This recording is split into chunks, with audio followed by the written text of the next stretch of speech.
इस वीडियो में आज हम जानेंगे कि मृत्यु के बाद सबको अकेला क्यों नहीं छोड़ना चाहिए। इस लोक में जन्म लेने वाले सभी मनुष्यों और जीव जंतुओं को एक समय के बाद यह लोक छोड़ना पड़ता है। उनकी मृत्यु निश्चित है। जिस तरह जन्म लेना तय होता है, उसी प्रकार मृत्यु भी निश्चित रहती है। यही पृथ्वी लोक का सत्य है। मनुष्य हो या जीव जंतु, सभी की आयु क्षण प्रति क्षण घटती जाती है, लेकिन मनुष्य हो या जीव जंतु, कोई भी इस सत्य को जानकर भी मानता नहीं है और ना ही महसूस करता है। हर व्यक्ति कल आने की उम्मीद में जीता रहता है।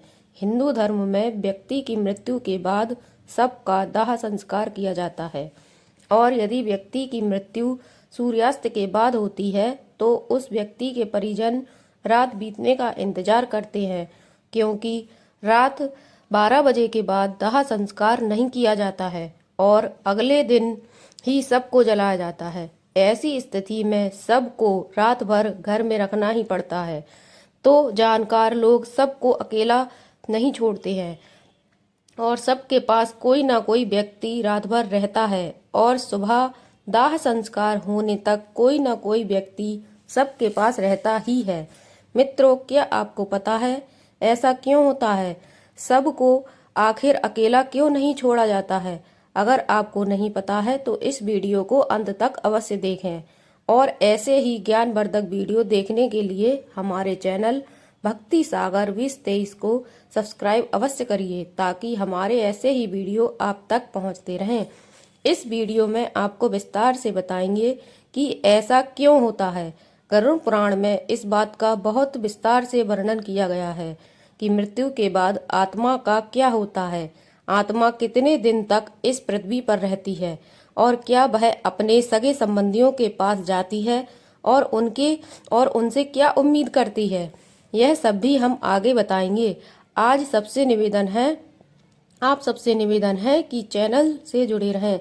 इस वीडियो में हम गरुड़ पुराण के अनुसार मृत्यु के बाद सबको अकेला न छोड़ने के कारण जानेंगे।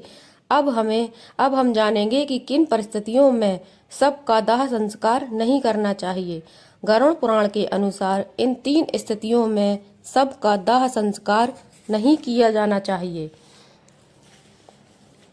पहली परिस्थिति, यदि व्यक्ति की मृत्यु सूर्यास्त के बाद हुई हो तो व्यक्ति के शव को रात भर घर में ही रखना चाहिए और अगले दिन सूर्योदय के पश्चात ही शव का दाह संस्कार करना चाहिए।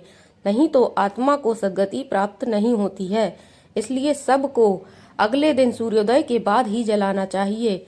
दूसरी परिस्थिति में, यदि किसी व्यक्ति की मृत्यु पाचक काल में हुई है, यानी जब पंचकें लग जाती हैं, उस समय यदि व्यक्ति की मृत्यु हो जाती है तो पाचक काल समाप्त होने के बाद ही सबका दाह संस्कार होना चाहिए, क्योंकि गरुड़ पुराण और अन्य धर्म ग्रंथों में भी यही बताया गया है कि यदि किसी व्यक्ति की मृत्यु पाचक काल में हुई है तो उस व्यक्ति के कुल खानदान में अन्य 5 व्यक्तियों की भी मृत्यु हो सकती है।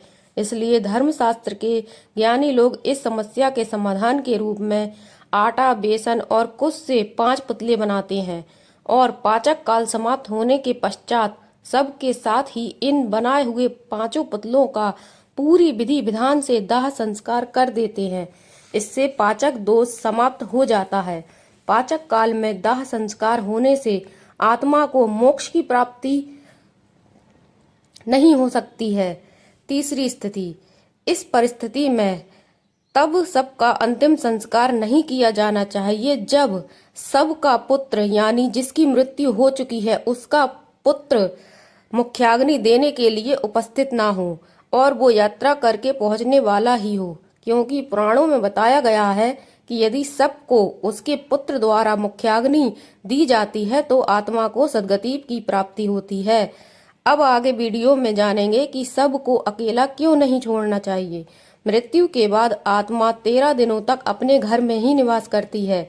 गरुड़ पुराण में बताया गया है कि मृत्यु के बाद आत्मा परमात्मा में परिवर्तित हो जाती है और वह पूजनीय हो जाती है। इसलिए व्यक्ति के शव का दाह संस्कार हो जाने तक अकेला नहीं छोड़ा जाता है। गरुड़ पुराण में यह भी बताया गया है कि यदि शव को कीड़े मकोड़े, चींटी, कुत्ते, बिल्ली या अन्य किसी जानवर या पशु पक्षी से यदि कोई हानि होती है तो ऐसे ही कष्ट फिर आत्मा को यमलोक के मार्ग में भोगने पड़ते हैं। इसलिए परिवार के व्यक्तियों को मृतक के शरीर की पूरी सुरक्षा करनी होती है। रात के समय तामसिक शक्तियां प्रबल हो जाती हैं। जो शरीर रिक्त हो जाता है, यानी रात के समय तामसिक शक्तियां प्रबल हो जाती हैं। जब शरीर से आत्मा निकल जाती है तो शरीर रिक्त हो जाता है, यानी खाली हो जाता है। ऐसी स्थिति में तामसिक शक्तियां शरीर को अपने बस में करने का पूरा प्रयास करती हैं। ऐसी स्थिति से बचाने के लिए मृतक शरीर के पास किसी न किसी व्यक्ति का होना आवश्यक होता है। और यदि हम वैज्ञानिक दृष्टिकोण से भी देखें तो जिस क्षण आत्मा शरीर को छोड़ती है उसी क्षण से शरीर का क्षय शुरू हो जाता है, जिससे मृतक के शरीर से दुर्गंध आने लगती है।